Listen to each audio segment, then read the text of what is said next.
Sí, porque ya está conectada con la compu, está grabando y con el celu está. Entonces tiene su propio eco ahí.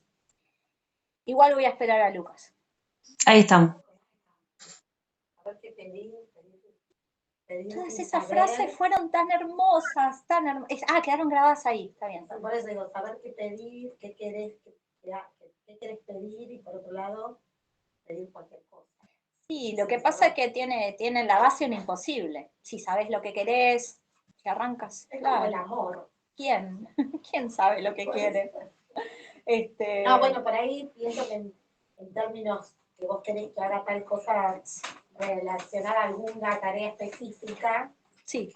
Pero después está todo esto, decir cómo después se van pervirtiendo las cuestiones y van para otro lado. En relación al tratamiento de niñez, pienso, ustedes que atienden niñez, no podemos parar de jugar igual con cualquier herramienta.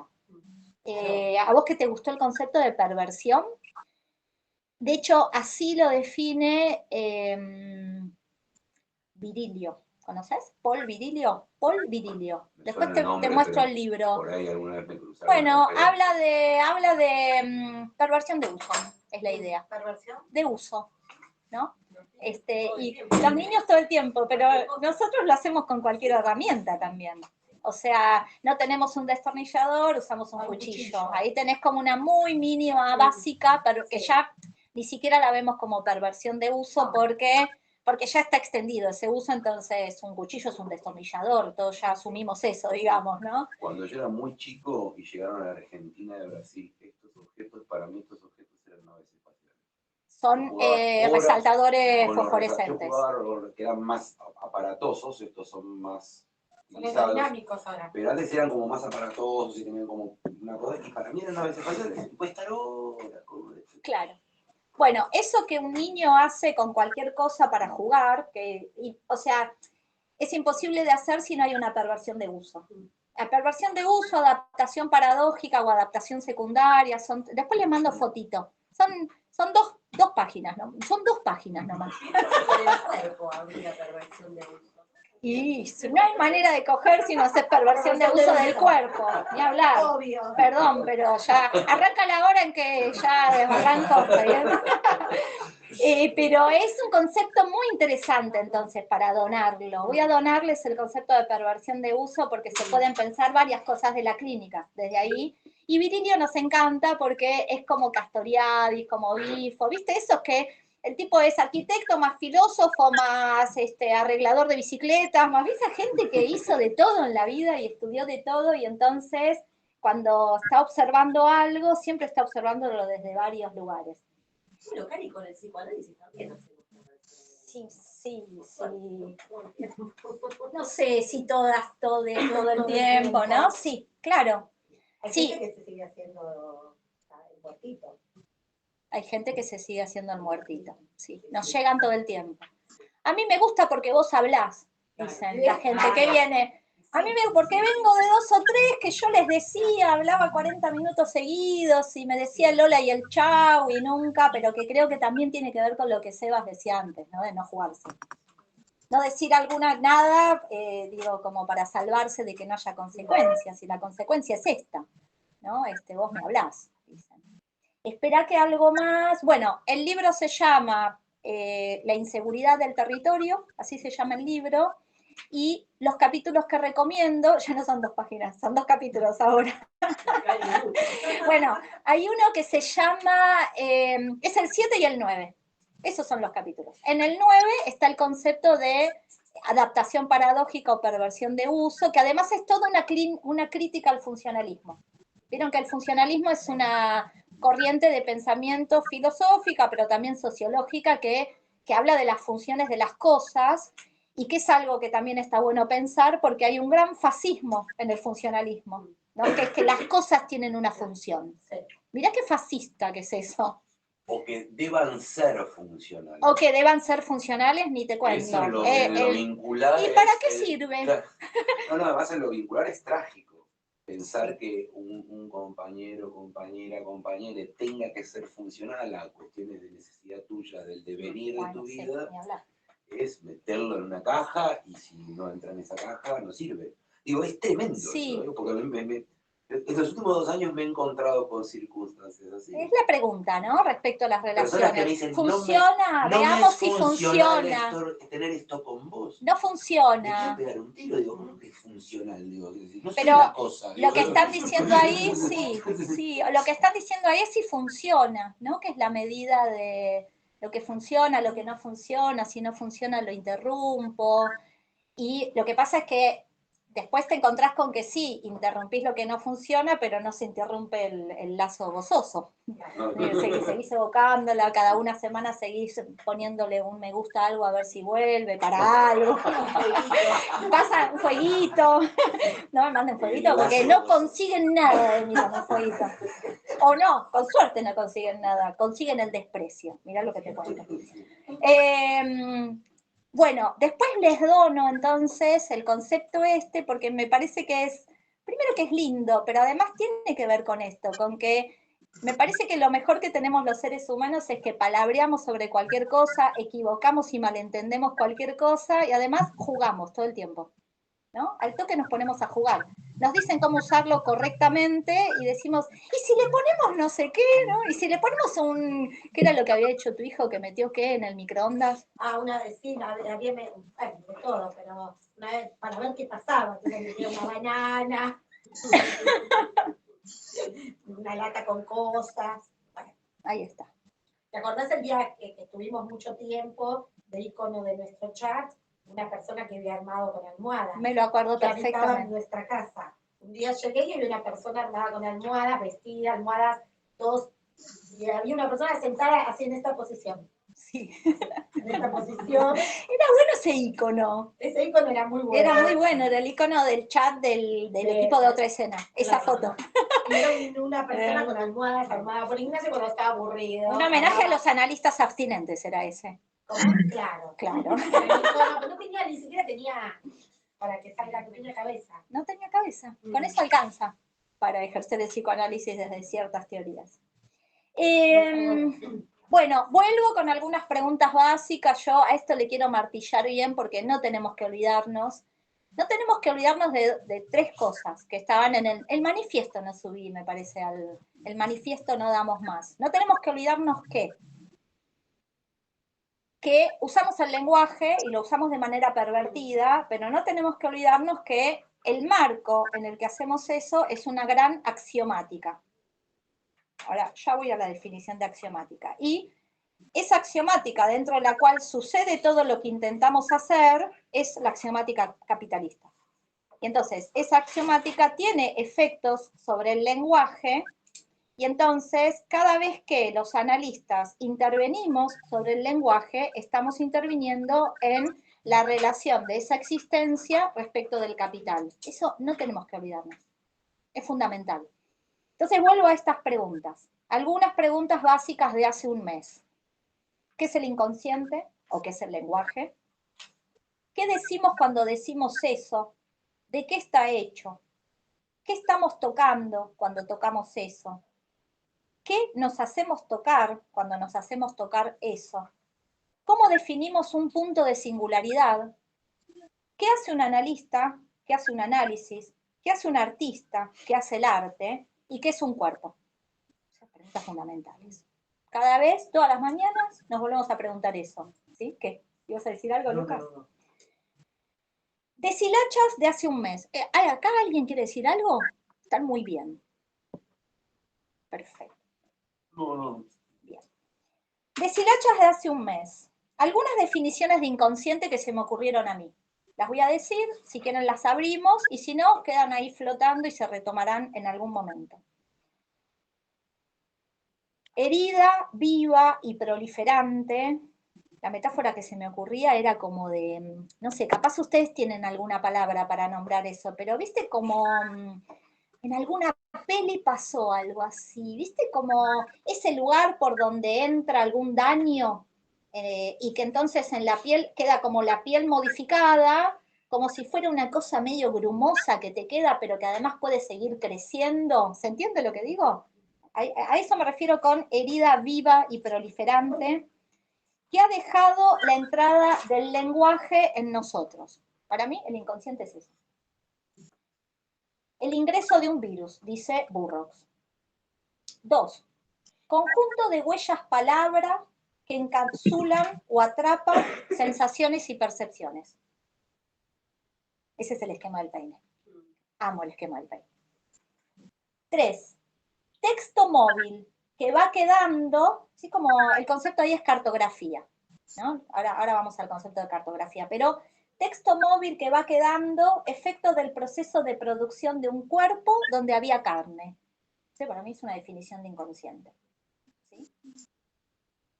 La idea de cartografía ahí es interesante, ¿por qué? Porque eso es de Deleuze y Guattari, pero también es Rolnik.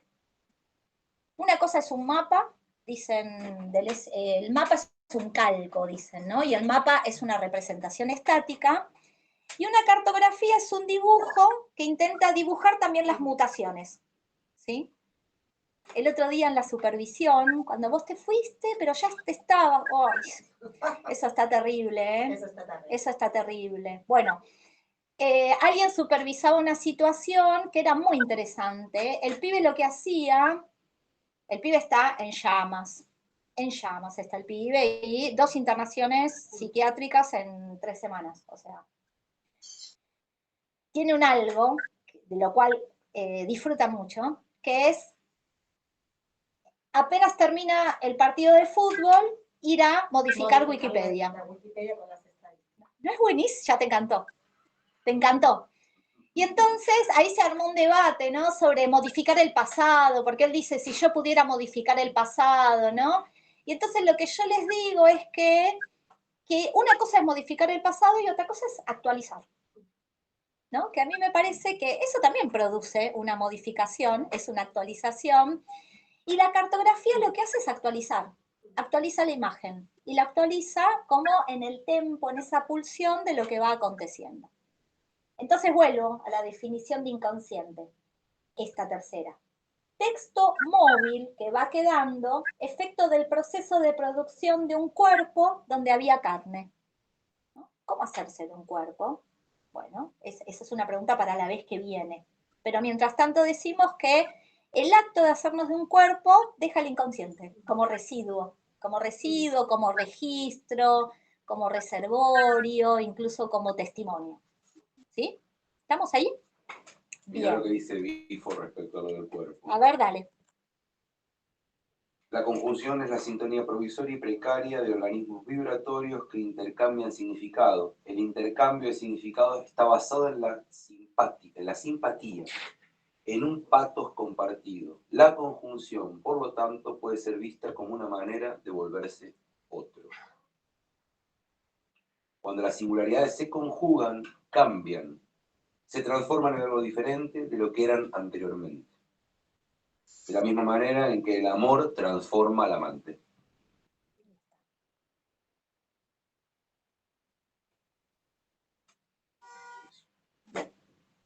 Bueno, afirmaciones necesarias para salir del closet individualista al fin. ¿Estamos? Algunas salen del texto de Exposto, ¿no? Que se les gustó bastante. ¿Fuiste a ese, Edu? Te dije que vayas a ese. ¿Me hiciste caso? Bien. No me hizo caso. Bueno. No me hace caso la gente, así no vamos a llegar a ningún lado. Así la revolución no va a suceder nunca. Primero, este me encanta. Dice, no es exactamente como está en el texto, es un parafraseo mío, pero es buenísimo. Dice, si lo psíquico es político, es porque lo inconsciente es impersonal. Esa es textual, pero la entendemos mejor si la damos vuelta. Si lo inconsciente es impersonal, entonces lo psíquico es político. No hay manera. Si ya dijimos que el individuo no existe, o sea, lo dijimos al hartazgo, lo personal tampoco. Lo personal como individual no existe. Y esto es algo que también tenemos que poder tomar muy en cuenta. Cuando alguien viene a conversar al consultorio, nunca está contando cosas personales, al menos en los términos que... O sea, siempre que viene alguien, viene un conjunto de seres, y siempre que intervenimos sobre eso, estamos interviniendo sobre una red de vínculos, necesariamente. Siempre, siempre, siempre se trata de colectivos. En el inconsciente también. clase, género, raza y etcétera, están ahí presentes también. Y eso los analistas tenemos que tratar, ¿no? O sea, tenemos muchos años detrás, esto es más de la orga nuestra, lo que voy a decir, ¿no? Pero tenemos muchos años detrás de pensar que nuestra... ¿Quién está? Ah, es Flor. Espera un paciente. No, igual ya son 2:30, ¿no? Debe estar sola. Puede ser.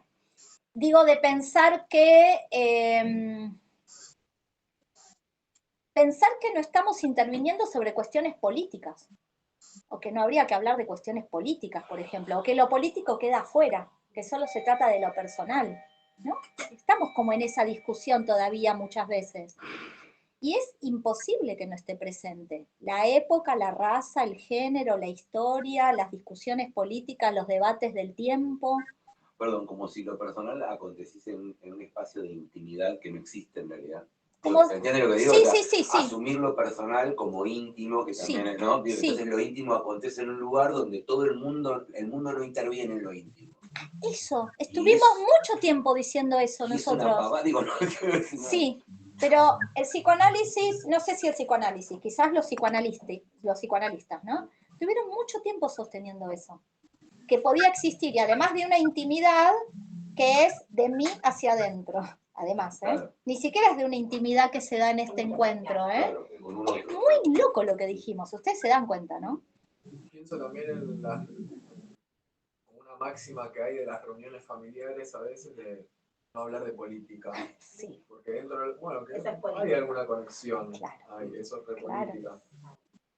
Como la decisión en terapia no hablar de política también es una decisión política, me parece. Sí. Fue una decisión política. Y es un requerimiento de abstinencia, además, que pesa sobre nosotros, ¿no? Como de ofrecer una presencia vaciada. Bueno, claro. El debate de si en las escuelas alguien, la maestra hace o no hace política, por supuesto. Claro. Debe. Y debe, además, hacer política. Sí. Por lo menos la del respeto por la vida.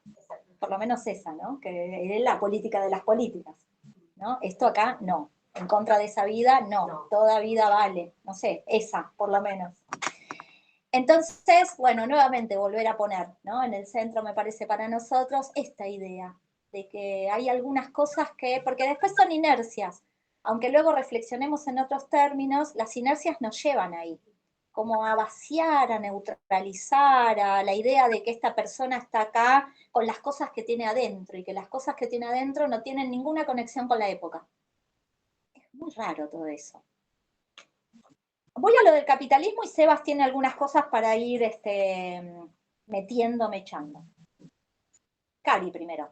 El capitalismo es también un lenguaje. De ahí su brujería. El librito, Brujería Capitalista. Ahora voy a ver si encuentro lo que estaba buscando hace un rato. Es una máquina axiomática, dicen Deleuze y Guattari. O sea, una máquina que produce axiomas, o sea, enunciados que se proponen como verdad y se organizan en un sistema coherente, que componen aparatos de captura de los flujos deseantes. Ahí tenés una definición de axiomática. Esos son Deleuze y Guattari. Fisher llamó realismo capitalista a ese efecto de verdad por el cual se produce la idea de que el capitalismo es un orden natural, inevitable y eficiente. Nuevamente un lenguaje. Espera. Me llama el banco. O sea, hablo de capitalismo y me llama. O sea, es el capitalismo que me estaba llamando, pero. Va clavado. Mira, si no era el banco, es los que quieren cobrarle a mi hermano. Me están llamando todo el tiempo, mi hermano tiene. Ahí está.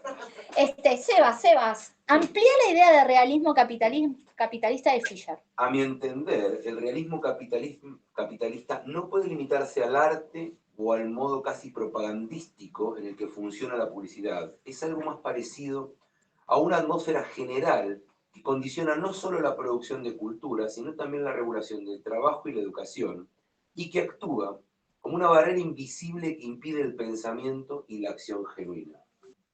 Y cita a Lacan.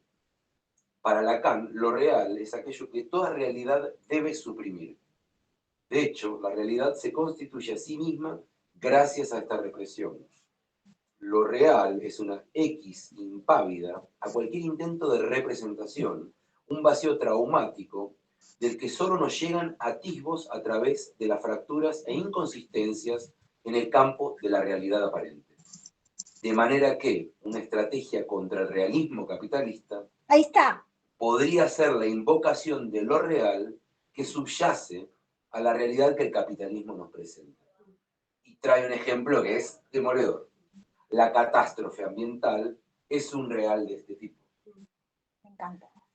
Es cierto que en un determinado nivel podría parecer que los temas ecológicos no son nada parecidos a un acto irrepresentable para la cultura capitalista.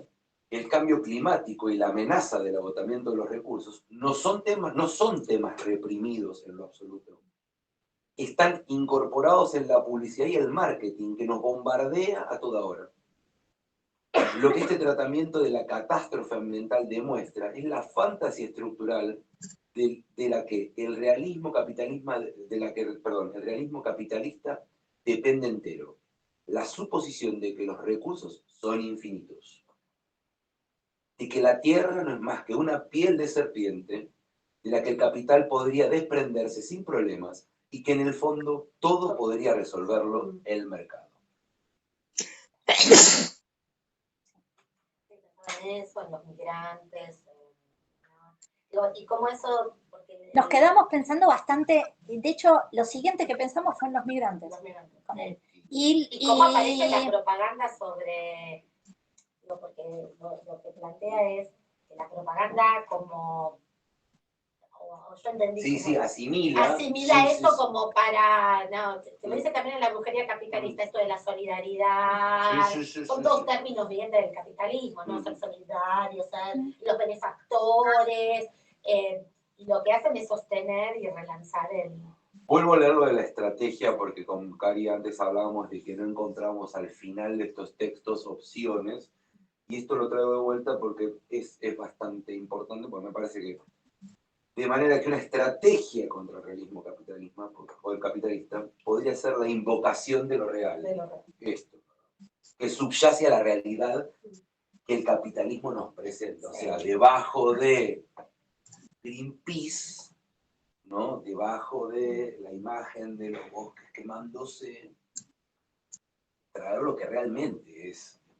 Porque a mí lo que pasa es que los medios son muy falopa, ¿no? Digo, la imagen móvil es muy falopera.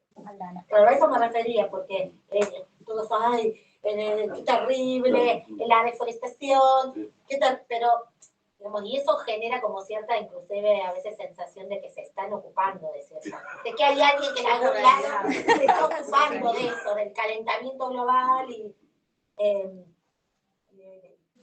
cómo invocar eso, porque si no nos quedamos, no nos quedamos, digo porque... Yo se lo regalé a Ali para un cumple, la brujería capitalista, y sí. Es terrible porque, bueno, es eso, la brujería es... Nos quedamos embrujados. Nos quedamos embrujados de la mala manera. Aldi primero. No, es una recomendación que cuando esté de nuevo tengo la hora, se las voy a pasar. Que se llama Leviatán, que está en Lomas de Zamora, de compañía Teatro Ensamble. Sí. Bueno. Y empieza, me acordé de esto porque pensaba mientras te escuchaba esto de, bueno, como mostrar el realismo, incluso desde nuestra posición, digo, como en el consultorio, ¿no? Y como yo a veces lo que me resuena siempre es como la resistencia también de, bueno, ¿y por qué tengo que ver esto y no me puedo quedar con, no sé, que esto sea parte de una publicidad y nada más, digo? Y la obra, que es una obra re extraña, que son 4 personajes, la muerte, el amor, el lenguaje y el poder. O sea, es una obra así como muy, o sea, no tiene no es un argumento tradicional, la escribieron ellos. Y justamente al principio, como que ellos dicen, bueno, viniste al teatro, como, ¿qué esperás? ¿Ser espectador? Y acá como van a pasar cosas y vos vas a salir transformado. Entonces hacen una parodia de que uno de ellos es un espectador. ¿Y para qué quiero salir transformado de acá? Y empieza todo un diálogo que está buenísimo en el sentido de, bueno, ¿y por qué me tengo que estar preguntando estas cosas? Y ellos, o sea, lo que plantean en la obra es, porque si no nos hacemos estas preguntas ahora, estamos fritos después, o sea, está muy buena, tipo, usan como fragmentos de textos de distintos autores que ellos eligen para hacer, cuando esté de nuevo se las paso. Estate atenta. ¿Hace cuánto la viste?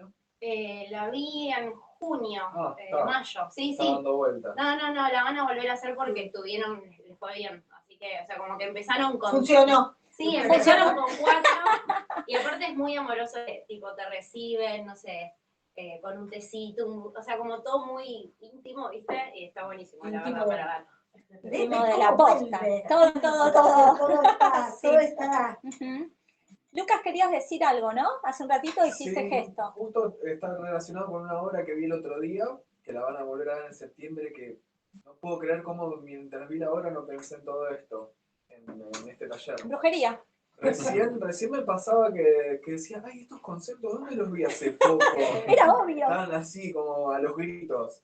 Y claro, era en esta obra y recién, bueno, decía... hablaba sobre la invocación Fisher de algo que esté por debajo ¿de qué? De la realidad. De la realidad Porque los conceptos ahí son realismo, realidad es el concepto de Lacan. La idea de Lacan es que, ¿cómo lo piensa Lacan? Lacan dice, para que podamos vivir más o menos con cierta tranquilidad, lo siniestro debe quedar, lo real, lo siniestro debe quedar velado, ¿no? Entonces la realidad es como un cierto relato, que es una escena, digamos, que vela eso que a veces aparece, ¿no? Que es lo siniestro. Entonces, Fisher dice que el realismo capitalismo es barrera invisible que impide el pensamiento y la acción genuina. Mirá, bueno. Es bien anestésico. Entonces él agarra esta idea de Lacan de que lo real queda velado, que es una idea de la cual nosotros a veces hay gente que viene a consultar justamente porque no puede cerrar los ojos a eso que finalmente vio. Cuando alguien alucina, por ejemplo, o escucha voces, o no puede parar de tener pesadillas con aquel evento, ¿no? Todas las noches vuelvo a soñar con aquella vez, o no puedo parar, ahí tenés un real que necesita ser velado. Bueno, pero él como que se reapropia Fisher de esa idea, y lo que dice es que el realismo capitalista produce una realidad que deja por fuera un real, que si bien yo entiendo que ese real sería como el desecho, el detrito, el paco, vamos a decirlo así, ¿no? De la propia producción capitalista, ¿no? Es eso que no tenemos que ver que se produce en el hecho de consumir, por ejemplo, ¿no? Eso, ahí estamos. Y tira esta que es la frase demoledora, que tipo dice, los recursos son infinitos. O sea, toda esa falopa de realidad termina haciéndonos creer, porque ¿qué pasa? Que se puede consumir sin límite. Hablemoslo en plata, ¿qué es lo que pasa? El tiempo pasa. Y seguimos pensando que los recursos son infinitos. Digo, nosotros no, pero ¿se entiende lo que digo? Nos preocupamos, tenemos la puta madre, pero nadie cambia.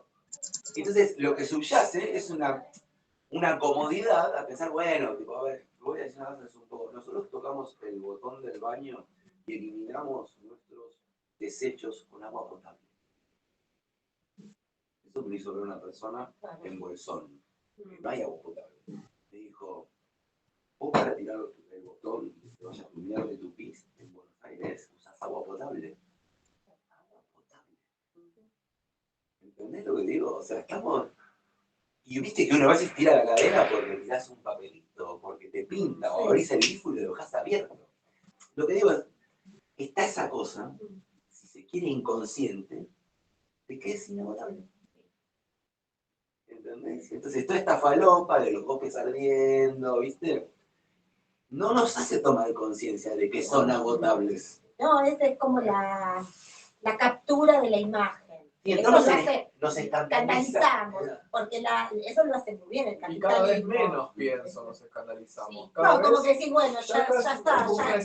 Las escenas catastróficas de Greenpeace son las que van naturalizadas desde que nacieron. Pero digo, Como algo que no va a terminar pero nunca. que bien da que esa lo impresión. tiene muy bien digitalizado, como muy bien armado. La pensaron Es una bien. buena brujería. Porque La pensaron yo bien, escuchando lo que dijo. esto, El problema, perdón, no es que ya a este punto, y no sé si alguna vez, pero claramente ya a este punto, esa axiomática está hablando sola. claro, a eso es como Porque una máquina sí, productora de sí que ya misma. está, por eso digo el lenguaje natural o artificial. Siempre el lenguaje es artificial, siempre el lenguaje habla solo. Y la axiomática capitalista también está hablando sola. No hay un alguien pensándolo. Porque pensar que hay un alguien pensándolo es pensar que podríamos ir a matar a alguien que entonces ya está. Claro, sería la solución. Tenés que decirnos cuál es la obra, igual que yo. Conecto. ¿Cómo? Bueno, entonces ¿Cómo se llama la obra? se llama Inferno. Ah. El tema es que pienso que, bueno, esto que quiere emerger, que se invoca, que podemos llegar a invocar, está por fuera del lenguaje. Creo que necesita estar fuera del lenguaje para existir y para ser tanto invocación o cosa distinta. Creo. A ver, dale, sí. Y ahora conecto con la obra. Perdón, lo voy a decir en otros términos. Vos lo que decís es que, lo digo mal primero, ¿no? Hablar de eso lo maldice, lo degrada, lo edulcora. De alguna manera, nuestro lenguaje ya está apropiado. Sí, Flor. Bueno, dale, Flor. Chaucito, chau. Perdón. Eso, el lenguaje que tenemos para las palabras son ya una herramienta, digamos, de capitalismo. O de esto. La obra, la premisa empieza con un tipo que se despierta en su cama, es medio fantástico o onírico al principio, y tiene a dos testigos de Jehová o algo por el estilo que se le metieron en la casa. Dice, ¿cómo entraron ustedes acá? ¿Qué sé yo? Dice, bueno, es que hay un problema, que lo tenemos que contar. Resulta que el infierno, aquello que creíamos que está en las profundidades de la tierra, no es así. En realidad es una metáfora. Lo cual es catastrófico, es el planteo, porque deja de ser una cosa real, una cosa, volviendo a estos términos, real de lo real, sino que es algo que está en el lenguaje ahora, está en todos lados. Y ahí empieza como un delirio increíble, en el que, el infierno está en todos lados, porque el lenguaje está en todos lados. Y bueno... Hay una frase muy buena que dice que la humanidad es el apocalipsis de los dinosaurios. Es muy buena. O sea, y bueno, eso. Esa es lo que yo interpreto de... Cari. Estoy acá. Sí, Ay, diga, perdón, Guada. perdón, ¿estabas todavía hablando? Porque se escucha a veces un poquito bajito. No quería interrumpir. Más No. fuerte. Ahí está, sí, eso, más fuerte. Sí, no sabía si había terminado o no. Termina. Fue un silencio. Perdón. Sí, una pausa dramática. una pausa dramática. La pausa dramática de Lucas. Ahí está. La obra se llama Inferno, la vi en el Roma, en Avellaneda, y creo que en septiembre se vuelve a dar ahí. El 2 de septiembre es alucinante, está muy buena. Habrá que ir a verla, ya tenemos dos. Esta se llama Leviatán. Leviatán. El autor es Rafael Stregelur, que es un capo. El Leviatán, Inferno, ¿cómo parece el apocalipsis? El apocalipsis. Se filtra, Sí. Como me contó ayer el padre de un paciente que me dijo que lo agarró el viento sonda en plena nevada, también te agarra. El apocalipsis. El apocalipsis. En Mendoza, en el medio de la, Ahí voy, Guada, de la temporada invernal terrible, lo agarra el viento sonda, que de repente hacía, 30 y pico de grados, y que a mí también me da sensación de apocalipsis. Guada, diga. Bueno, yo como que se me venían algunas cosas a la cabeza. Estoy un poco monotemática con la inteligencia artificial. No estoy pudiendo salir de... Y cuando leía el texto, pensaba en lo... o sea, la conjunción, la conexión, ¿no? Y pensaba, bueno, la conjunción como algo humano, ¿no? Y nosotros como modificando nuestro modo de conjugar, no sé cómo se dice, de conjuntarnos a una cuestión más de conexión. Pero después pensaba, ¿hay alguna posibilidad de que eventualmente lo artificial llegue a tener otro modo que no sea la conexión y que tenga más que ver con la conjunción? Y O cuando sea, hablaban, lo digo en los términos de antes, los humanos no paramos de meter conjunción ahí donde nos insisten con la conectividad, es como un escenario esperanzador, eso. yo re Y si o podría sea, ser al estoy como revés. obsesionada, como me parece que en algún momento va a suceder. Y con esto del capitalismo, bueno, como estoy medio monotemática, justo le contaba, le hablaba a un amigo del tema de la inteligencia artificial y cómo me estaba volando la cabeza, y me dijo, resultaste ser súper capitalista. Y yo fue como, no, es que para mí lo excede el capitalismo. Decía yo, en mi opinión, no sé. Ahora como que son muchas ideas que se me están viniendo a la cabeza, pero que no estoy pudiendo hilvanar mucho. Están muy bien como las decís igual. Como para O mí sea, excede el otra cosa es que el capitalismo. capitalismo se apropie de todo. Claro, Eso es un segundo paso, digamos, pero quizás claro, excede el capitalismo, la porque si reflexión sobre pensamos eso. en la inteligencia artificial, puede ser una producción capitalista, pero después la puede exceder el capitalismo, ir más allá. Y con el tema de lo ambiental, lo que está sucediendo, yo tuve una posición muy, tal vez pesimista, no sé si es pesimista, para mí igual ya no hay, o sea, más allá de que tratemos de hacerlo mejor o que tratemos de, me parece que ya se pasó un punto, ya no hay mucho que hacer. O sea, la humanidad para mí se está acabando y se acaba, ya, eminentemente. Tal vez no que se va a acabar el mundo, tal vez no es tan apocalíptico, pero sí los modos o las formas que teníamos ya son insostenibles, porque se está prendiendo fuego el mundo. Entonces pensaba, bueno, ¿y la inteligencia artificial seguirá, continuará después de eso? Y también hasta lo hablaba en terapia, y mi psicólogo me dijo algo que me voló mucho la cabeza, que es, claro, lo simbólico, ¿no? El lenguaje es lo simbólico, pero siempre está atado a un cuerpo. Nosotros estamos atados a un real que es nuestro cuerpo. Bueno, ¿qué pasa con la inteligencia artificial como puro simbólico? Como algo que no está atado a un cuerpo. No sé, igual son muchas cosas que fui anotando, pero que me está costando hilvanar. Y Pienso tres cuando... cosas. Dale, decí. No, y cuando pensaba también lo del arte, porque vos hablabas, acá hay artistas, psicólogos y artistas, y el arte. Y cuando yo me ponía a jugar con la inteligencia artificial, le tiraba 3 palabras y me hacía un cuadro, digo, ¿esto es arte o no es arte? O sea, ¿qué define el arte? Bueno, son todas un montón de ideas que quise tirar antes de tener que irme, pero que todavía estoy como tratando de hilvanar y no puedo. Tira bomba de humo, o sea, tira esto y se va. Digo una sola cosa No, antes me que quedo se un rato vaya. más. Antes que te vayas, Sebas va a decir algo y yo también digo No, dos, tres me cositas. quedo un rato más igual, tengo como media hora Dale. más. Pero... Bifo en fenomenología también habla de la inteligencia artificial, y lo que pasa con la inteligencia artificial es que no tiene cuerpo y no tiene noción de finitud porque no tiene conciencia de tiempo. La inteligencia artificial, el tiempo le es indistinta, dura ad eternum, más allá del deterioro del soporte. Nosotros sí tenemos noción de final, envejecemos, nuestro conocimiento, digamos, nuestra capacidad cognitiva se deteriora, en el cuerpo andan peor. Entonces, esa noción de tiempo y finitud, la IA no la tiene. La inteligencia artificial carece de noción de final, a menos que se la apague. Entonces aparece el paradigma Terminator. Skynet reacciona porque sabe que la pueden apagar. Pero ni siquiera el apagado... Y con Multivac también pasaba algo. Asimov, Multivac. También pasaba algo de eso. Pero inclusive en el apagado no es muerte. Porque puede volverse a encender. Digo, o sea, no es Skynet, lo que teme es que le apaguen, pero porque ahí hay una cuestión también medio antroposófica de decir, bueno, proyecta una pulsión de vida en la máquina. Digo, sí, como que tipo, me apagás, me muero, pero no funciona así. Digo, la máquina no tiene conciencia por ahora, a menos que la construya y entienda como apagado, final o muerte. Pero para mí no va por ahí, porque justamente la inteligencia artificial no tiene noción de deterioro, no siente el tiempo.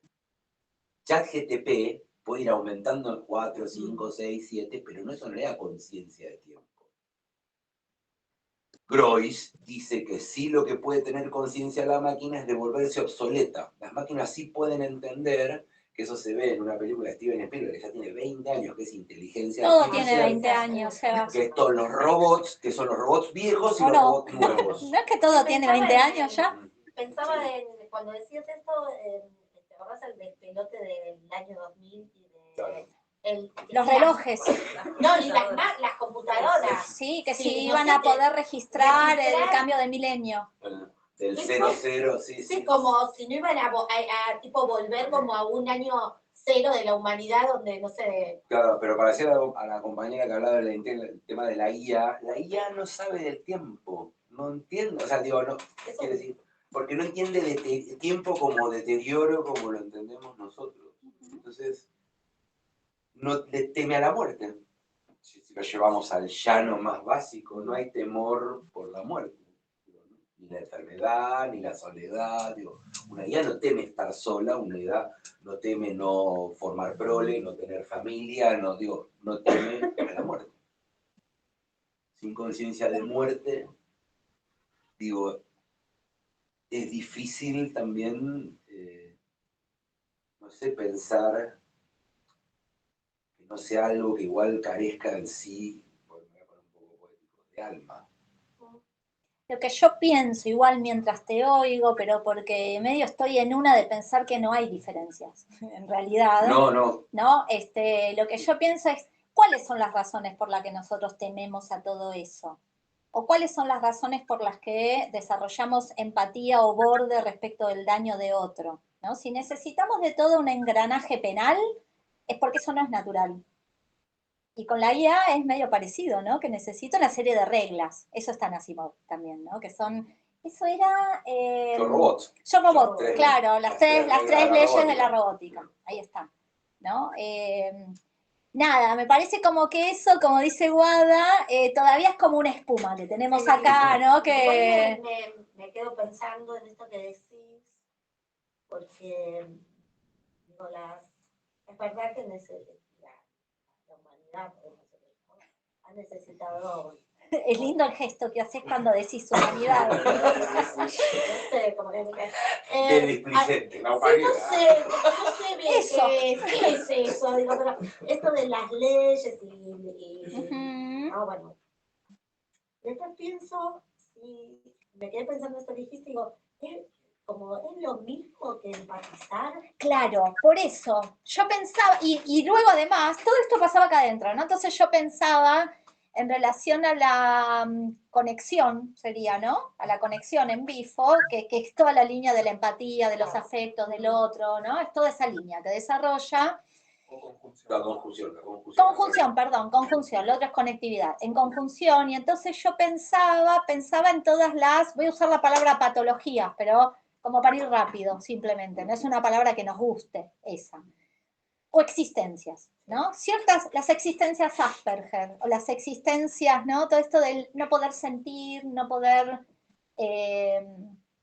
Entonces yo pensaba cómo, o sea, no hay naturalidad de la empatía en el ser humano. También es un producto cultural, ¿se entiende? Es un producto de cierta configuración, de cierto modo, incluso de cierta obligación. No le hagas al otro lo que no te gusta que te hagan a vos. Eso está El temor a la muerte puede decirse lo mismo. está en los mandamientos eso, o sea, se produce culturalmente. El hecho de que la empatía es que no voy a provocar en el otro algo que no me gustaría que me provoquen a mí, o que el dolor percibido en mí me hace detener el dolor en que podría producir en el otro. No hay naturalidad en eso, ¿no? Entonces medio me quedé pensando en eso cuando Guada ponía esto, ¿no? Pero porque no sé por qué tiendo a pensar las similitudes más que las diferencias todo el tiempo en relación a el lenguaje ocurriendo a través de mi boca o el lenguaje ocurriendo en un chat. Y siempre estoy pensando en las similitudes yo, ¿no? Se ve que me divierte pensarlo así por el momento, ¿no? Y entonces voy para ese lado como todo pensamiento, voy tendenciosamente por ese lado. No porque tenga la verdad, sino porque me divierte acopiarme de cosas que confirman lo que ya estoy pensando y que me está divirtiendo. Nada más que eso, ¿está bien?